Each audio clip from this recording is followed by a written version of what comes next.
Bonjour à tous, c'est le docteur Walid Mekedem, très content de vous retrouver pour parler aujourd'hui d'un sujet qui, on va pas se mentir, parle à beaucoup de monde. Je pense que c'est quelque chose qui est régulièrement tapé sur Google, un petit peu en cachette, parce que c'est des sujets sur lesquels on n'ose pas forcément parler ou poser la question. C'est la question justement, j'ai du sang quand je vais aux toilettes, j'ai du sang dans les selles, je saigne par derrière, est-ce que c'est grave?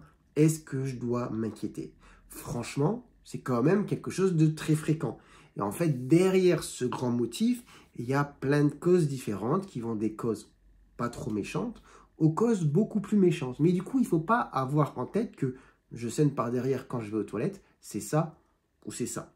Parce qu'en fait, il y a plusieurs causes et ça va dépendre un petit peu, du type de saignement, quand est-ce qu'il arrive, est-ce qu'il est associé à d'autres signes digestifs, depuis quand il est apparu, sur quel mode il évolue. Vous voyez, c'est un ensemble en fait. Ça va former un tableau, voilà, et après le tableau va nous orienter vers une cause plus qu'une autre. Mais cependant, dans cette vidéo, je vais faire quand même un petit listing des grandes causes de la, on va dire, moins méchante à la plus méchante. Bon, je n'ai pas fait de classement, mais je vais citer, on va dire, les grandes causes pour que vous puissiez avoir l'esprit un peu plus clair. Qui plus est, bientôt, là, c'est les fêtes de fin d'année. Ça vous fera des super sujets de conversation à table quand vous mangerez justement le repas bien copieux.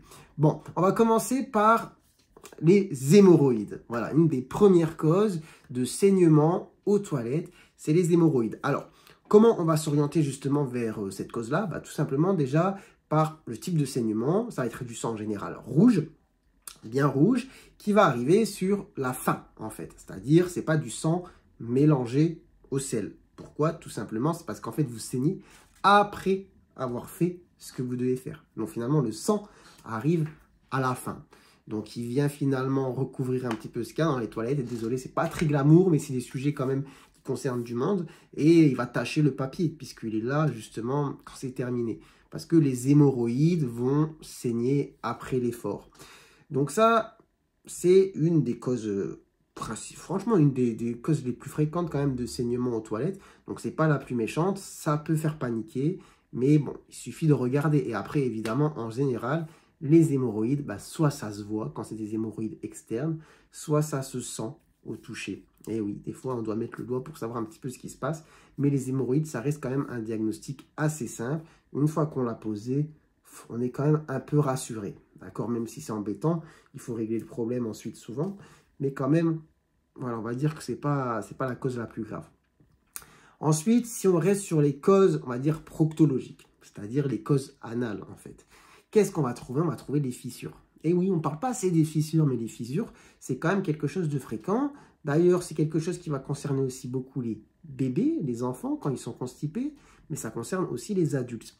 Et les adultes, qui sont très constipés, peuvent avoir des fissures au niveau de l'anus. Une fissure, ça reste une plaie. Une plaie, ça saigne. Pour peu qu'en plus, on ne règle pas le problème de constipation derrière, eh bien, le problème du saignement, lui aussi, va persister un peu dans le même genre que les hémorroïdes. Donc voilà un petit peu les deux grandes causes, on va dire, de saignement, de causes proctologiques, de causes purement anales, on va dire. Donc évidemment, c'est des diagnostics pas compliqués, il faut aller regarder. Une fois qu'on a fait le diagnostic, on va s'en occuper, mais l'idée à avoir en tête, c'est que quand on saigne par derrière, il ne faut pas se dire « Oh, c'est pas grave, c'est des hémorroïdes ». Non, non, non, non, non, c'est pas tout le temps des hémorroïdes. Et on va le voir dans la suite de la vidéo. Ensuite, quelque chose qui va être aussi assez fréquent chez des personnes à un certain âge, on va dire, ça ne va pas concerner les ados, mais c'est la diverticulose colique. Ouh là là, qu'est-ce que j'ai dit là? Diverticulose colique. Alors, ceux qui ont déjà fait des diverticulites, des sigmoïdites, ça leur parle. Ceux qui n'en ont pas encore fait, et j'espère que vous n'en ferez pas, eh ben, ça ne vous parle pas forcément. Donc, il faut imaginer que le côlon, c'est un tuyau, mais qu'il n'y a pas une paroi toute lisse. À certains endroits, enfin, normalement, ça reste quand même assez lisse, mais je veux dire, chez certaines personnes, on a des diverticules, c'est-à-dire des petites bulles dans la paroi. Il faut imaginer un petit peu l'image du pneu ou du ballon de foot qui est un petit peu écorché sur un endroit et ça fait une bulle d'air. Vous voyez, en fait, c'est exactement le même principe sur la paroi du côlon. On peut avoir des petites bulles comme ça qui sont formées avec le temps. Et ces petites bulles, ces petites hernies de paroi, eh bien, elles peuvent saigner. Et donc, ça peut donner des saignements rouges spontanés qui vont être du coup mélangés à, si je dis pas de bêtises, mélangés à votre bouillie, vous avez compris. Et ça peut arriver de manière spontanée sans forcément qu'il y ait de douleur. Et après, d'un seul coup, on a une rémission spontanée parce qu'en fait, ce qui devait saigner a saigné. Et finalement, après, ça se calme. Bon, comment on fait le diagnostic? Il n'y a pas 36 solutions. Là, il faut aller regarder. En général, le meilleur examen, ça reste la coloscopie. D'accord? La coloscopie pour aller voir un petit peu ces histoires-là. Mais, on reviendra un petit peu sur les examens à faire parce que voilà, la diverticulose, donc c'est une cause un peu plus haut que les causes anales, parce que tout à l'heure j'ai parlé des hémorroïdes et des fissures, ça c'est tout en bas. Si on remonte un petit peu le trajet, eh bien on peut avoir les diverticuloses, mais on peut avoir aussi un autre problème, et ça, je suis sûr qu'il n'y a personne qui en a déjà entendu parler, dites-moi si je dis une bêtise, c'est les angiodysplasies intestinales. Alors là, qu'est-ce que je dis comme mot? On dirait que j'ai dit un gros mot. Mais non, l'angiodysplasie, c'est quand même aussi quelque chose de fréquent. C'est des malformations vasculaires. C'est-à-dire qu'en fait, quand vous mettez la caméra, vous regardez le côlon, sur la paroi, vous allez avoir des taches rouges de vaisseaux qui sont accumulés comme ça. Et ces amas de vaisseaux sanguins sur la paroi du tuyau, ça peut saigner aussi.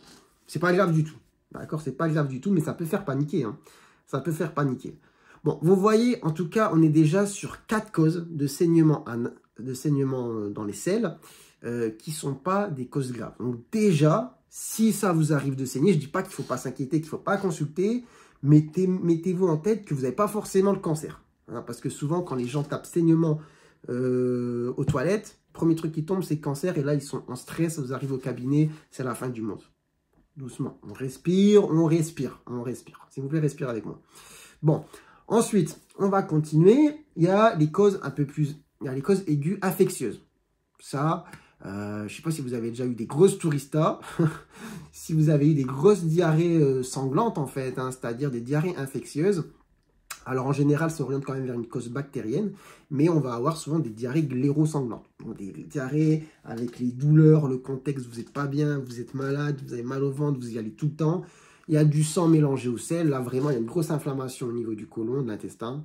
Vous savez pourquoi, d'accord? Donc une cause infectieuse, voilà, et puis après ça va passer tout doucement, soit sans traitement, soit avec traitement, ça dépend un petit peu de la cause justement de cette diarrhée infectieuse. Après, on peut aussi avoir des saignements, on va dire, post-diarrhée, hein, c'est-à-dire vous êtes tombé vraiment malade pendant 10 jours, de la diarrhée tous les jours, il n'y avait pas de saignement, mais sur la fin, vous commencez à saigner. Bon, ça peut arriver. Bon, évidemment, il faut les soigner, hein, c'est des trucs, même si on n'est pas sur des trucs graves d'emblée, quand même, ça se soigne, parce qu'il y a tous les risques liés justement au problème de déshydratation, etc., etc. Donc là, vous voyez, j'ai donné quand même déjà pas mal de causes. On n'est pas encore arrivé sur les causes de cancer, etc. Donc, ensuite, qu'est-ce qu'on va dire? Donc, j'ai dit les diarrhées, je regarde. Alors, on va parler maintenant quelque chose d'un peu plus méchant. Mais on n'est toujours pas dans le cadre du cancer. Ce sont les maladies inflammatoires chroniques de l'intestin. Les MICI. On appelle ça les MICI. Et les MICI, il y en a 2 grandes. 2 grandes, connues. Je suis sûr que vous avez déjà entendu les mots, c'est la maladie de Crohn et la rectocolite hémorragique. Celle qui fait quand même le plus saigner, j'ai pas envie de dire de bêtises, mais c'est dans son nom, c'est la rectocolite hémorragique. Hein, hémorragique, vous imaginez bien, on parle pas d'eau, on parle de sang. Donc c'est des gens, souvent jeunes, qui vont développer une maladie justement immunitaire au niveau du tube digestif qui va se manifester par des poussées, voilà, avec des gros saignements quand ils vont aller aux toilettes. Ça fait mal, ça évolue par poussée. Donc voilà. Ça concerne plus les hommes que les femmes, en général, la rectocolite hémorragique. Et puis voilà, il y a sa jumelle, sa sœur, sa cousine, vous appelez ça comme vous voulez, c'est de la maladie de Crohn. La maladie de Crohn, ça reste aussi une maladie inflammatoire, tube digestive, qui va, elle, pour le coup, en fait, toucher tout le tube digestif. C'est-à-dire que quelqu'un qui est atteint de la maladie de Crohn, il peut avoir même des lésions au niveau de la bouche, parce que ça commence de là et ça va jusqu'à la fin. Alors que la rectocolite hémorragique, vraiment, elle s'arrête sur la fin du tube. Et en fait, quand on regarde un petit peu au microscope, c'est pas les mêmes lésions. Vous voyez? C'est pas les mêmes lésions, ça concerne pas forcément les mêmes types de personnes, mais Voilà, on peut faire des vidéos à part sur le sujet. Là, je donne les grandes causes, mais je peux faire une vidéo rectocolite hémorragique vs maladie de Crohn. Qu'est-ce qui distingue un petit peu ces deux maladies?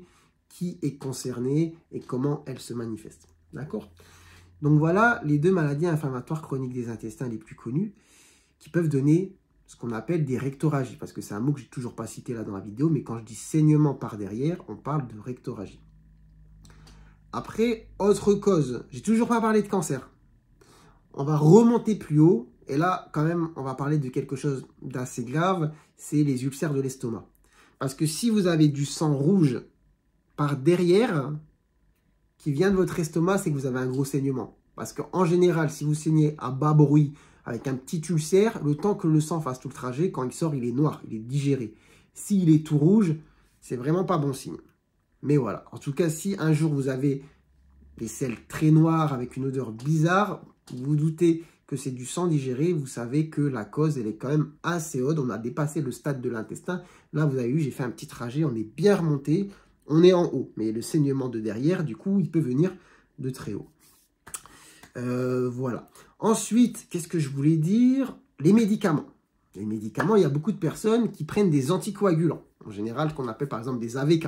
Même les nouveaux anticoagulants oraux, qui sont plus si nouveaux que ça, parce que maintenant c'est quand même assez répandu, eh bien si on a un surdosage, on peut saigner. Mais c'est vrai qu'on peut saigner sur une lésion déjà préexistante en général, comme par exemple une angiodysplasie, ou un petit ulcère, vous voyez, ou une diverticulose. Vous voyez, donc médicaments, il faut faire attention au surdosage. Après, je réfléchis. On a aussi les colites ischémiques. Alors là, c'est grave quand même. On n'est pas dans le cadre du cancer, mais ça va concerner quand même normalement des gens qui ont un terrain vasculaire, hein, comme toutes les personnes qui sont concernées par ce qui est infarctus, AVC, artérite et tout. Bah, c'est pareil, en fait, on a des tuyaux. Il faut se dire qu'en fait, on a des artères, des tuyaux partout. Donc, si vous avez les tuyaux bouchés à un endroit, vous pouvez les avoir à un autre endroit. Et ça peut très bien arriver au niveau, justement, des vaisseaux qui alimentent votre intestin et avoir un segment d'intestin, du coup, où le sang ne passe plus et on attrape une colite ischémique. Ça peut se manifester par des grosses douleurs et des saignements. D'accord? Voilà, franchement, beaucoup de causes de saignements digestifs qui vont se manifester par du sang dans les toilettes. Et enfin, on arrive au fameux grand mot du cancer, celui que tout le monde a en tête quand il pense à saignement digestif.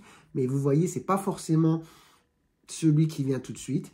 Eh bien, on va avoir évidemment les cancers colorectals, donc soit dans le rectum, soit dans le côlon, donc un petit peu plus haut, qui peuvent se manifester par des saignements. Mais il faut savoir que le cancer, c'est quand même vicieux. Avant d'arriver à du saignement bien rouge dans les toilettes, on ne va pas le voir, le saignement. Il va être tout petit, il va se mélanger au sel, vous n'allez même pas vous en rendre compte.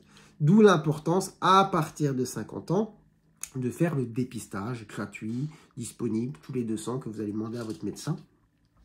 Ou à votre pharmacien même maintenant, je pense.